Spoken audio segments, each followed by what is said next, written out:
I want to read a passage for you that Paul writes in the book of Romans. I'm reading out of a translation called the Phillips translation. You're probably not familiar with it, but it really fits well in this passage. Paul writes this. He says, "My own behavior baffles me, for I find myself doing what I really loathe, but not doing what I really want to do. I often find that I have the will to do good, but not the power. When I want to do good, only evil is within my reach. It makes me a prisoner to the law of sin, which is inherent in my mortal body.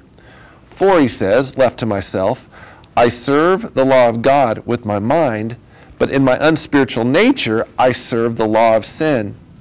It is an agonizing situation. Who can set me free from this prison of the mortal body? Only Christ." What Paul is saying is that he struggled, that Paul struggled with what was good and what was evil, and sometimes made bad choices. Now, I think there's a misconception amongst Christians that if we just get to a certain place spiritually, like if we just do enough great things, and eventually we will no longer face these trials and these temptations. But I've come to the conclusion that everybody has these issues, and everybody is trying desperately to do what is good, but always, like Paul said, it seems like evil is just always within reach. And so we have to make a decision that which side are we going to grow in? Are we going to grow spiritually? Are we going to become so spiritually strong that it's easier to overcome the temptations? The opposite is true too, though. If we live in the world all the time and we're consuming worldly things, then don't be surprised when the temptation comes your way that the worldly side is strong and your spiritual side is weak.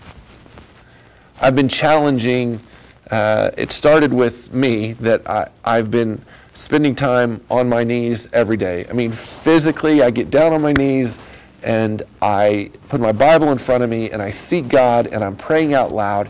And then I challenged Jeremy and Allegra and Josh and my wife, and there's a few of us that sit around a table once a week and talk about what's next for Connections and just getting organized.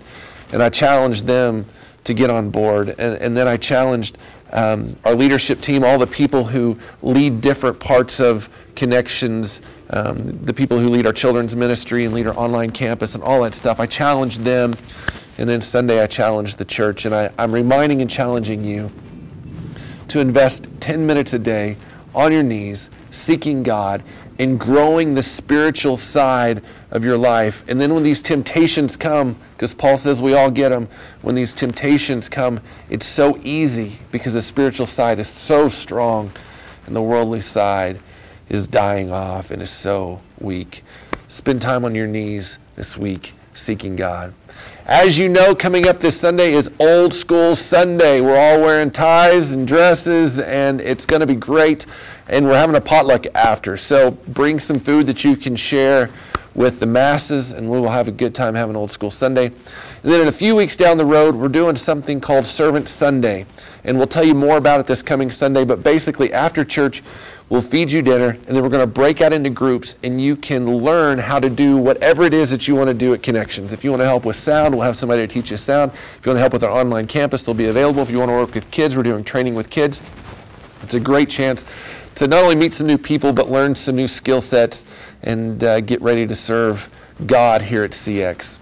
We love you. We hope you're having a great week, and we'll see you on Sunday morning.